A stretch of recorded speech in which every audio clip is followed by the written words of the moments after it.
ఇప్పుడే కాదు, వైసీపీ ప్రభుత్వం ఉన్నప్పుడే నేను సాయిప్రసాద్ రెడ్డి గారికి అడిగినాను. ఎందుకంటే మన కర్నూలు పోలంటే మా ఆలూరు నుంచి దాదాపు 120 కిలోమీటర్ల దూరం అవుతుంది.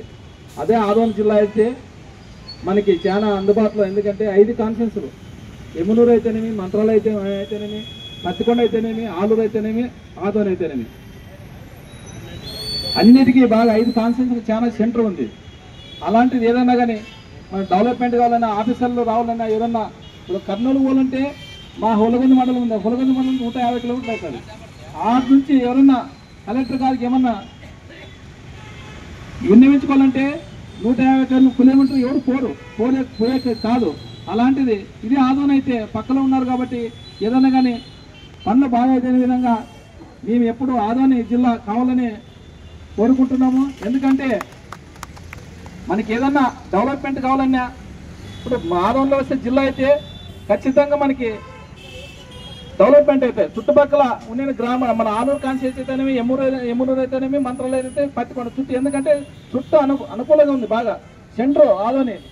అలాంటిది ఏదైనా రావాలని అందరికీ మా అంటే 20 నిమిషాలు 30 నిమిషాలే అర్ధ గంటలతో జిల్లాకి చేరుకుంటారు. అలాంటిది దీన్ని ఎందుకు గుర్తించుకుంటున్నారో మనకి అర్థం లేదు, కానీ అర్థం కావట్లేదు. అదేవిధంగా అధికారులు కానీ ఇప్పుడు ఆఫీసర్లు అధికారులు పైకి చెప్పాలా, వాళ్ళకి సీఎంలో ఏమన్నా ఎవరు తెలియదు.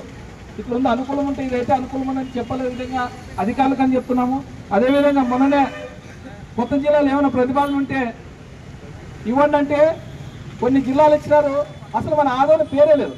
చాలా దుర్మార్గం. ఎందుకో మళ్ళీ ఆదోని అనే పేరే లేదు. ఎందుకంటే ఆదోని అంటే ఇప్పటికే కాదు, నేను చిన్నప్పటి నుంచి ఆదోని అంటే సెకండ్ బాంబే అంటారు.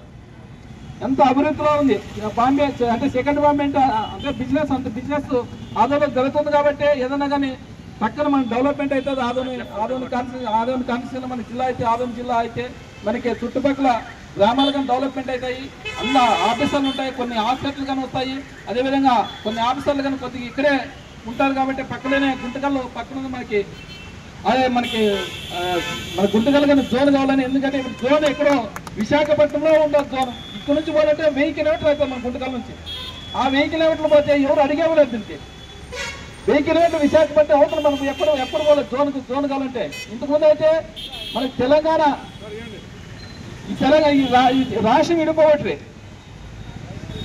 తెలంగాణ మనకి హైదరాబాద్ దగ్గర ఉండేది, మన ఏరియాకి, రాయలసీమ ఏరియాకి. దాన్ని విడిపోతే మన విజయవాడ పోవాలంటే దాదాపుగా 10 గంటలు పడుతుంది టైం మనకి. అదే హైదరాబాద్ పోవాలంటే 4 గంటలు 5 గంటలు చేరుకుంటాము. అలాంటిది ఈరోజు మళ్ళా రైల్వే జోన్ కానీ దాదాపుగా వైజాగ్లో పెడితే మనం ఎక్కడ పోవాలా, గుంటకల్లో నుంచి ఎప్పుడు పోవాలి, దాదాపుగా అటు నుంచి పోతే 2 రోజులు ప్రయాణం. దాన్ని కానీ గుంటకల్లో డివిజన్లో జోన్ పెట్టే విధంగా మేము డిమాండ్ చేస్తున్నాము. అన్ని వసతులన్నీ ఇక్కడ తీసుకుపోయి అక్కడే ఆ ప్రాంతాలకు వేస్తే మనం ఇక్కడ ఎక్కడ ఉండింది ఎడారిలో ఉన్నాం. రాయలసీమ అంటే ఎడారి. అలాంటిది ఏమి వసతులు లేకుండా ఇక్కడ అన్ని తీసుకెళ్ళిపోయి అక్కడే విజయవాడ పెట్టే మేము ఇక్కడ ఉండే రాయలసీమ ప్రాంతాలు ఖచ్చితంగా మేము దీన్ని ఇక్కడ వచ్చిన జనసేన పార్టీ వాళ్ళకి, టీడీపీ మన ఎక్స్ఎమ్మెల్యే మన మీనాక్షి నాయుడు గారికి, అదేవిధంగా ఇక్కడ వచ్చిన చిదులో కూర్చొని అలా దాదాపు ఈ రోజుకి 7 రోజులు కూర్చొనికి వాళ్ళకని చాలా ప్రత్యేకంగా ధన్యవాదాలు తెలుపుకున్నాం. ఎందుకంటే మీకోసం మేము ఎందాకన్నా పోరాడతాము. మీకోసం ఎక్కడికైనా ఏమైనా ధర్నాలు చేయాలనే నేను ఎక్కడైనా మీ దగ్గరకు వస్తామనే విధంగా నేను ఆలూరు కాన్స్టిట్యూన్సీ నుంచి నేను ఎమ్మెల్యే ఖచ్చితంగా మీ అందరికీ సపోర్ట్ ఉంటాము. ఎందుకంటే మనము దీన్ని ఆదోని జిల్లా ఖచ్చితంగా చేసుకునే విధంగా, ఎందుకంటే ఇప్పుడు తప్పైతే ఎప్పుడు రాదు మన జిల్లా కాదు అనే విధంగా చెప్తున్నా. మీరందరూ ఖచ్చితంగా గట్టిగా ఉండాలి. మేము కానీ ఎప్పుడూ మీకు అండదండ ఉంటామనే విధంగా ఈరోజు ఇక్కడికి వచ్చిన పెద్దలందరికీ ప్రత్యేకంగా ధన్యవాదాలు తెలుపుకుంటూ సెలవు తీసుకుంటాం.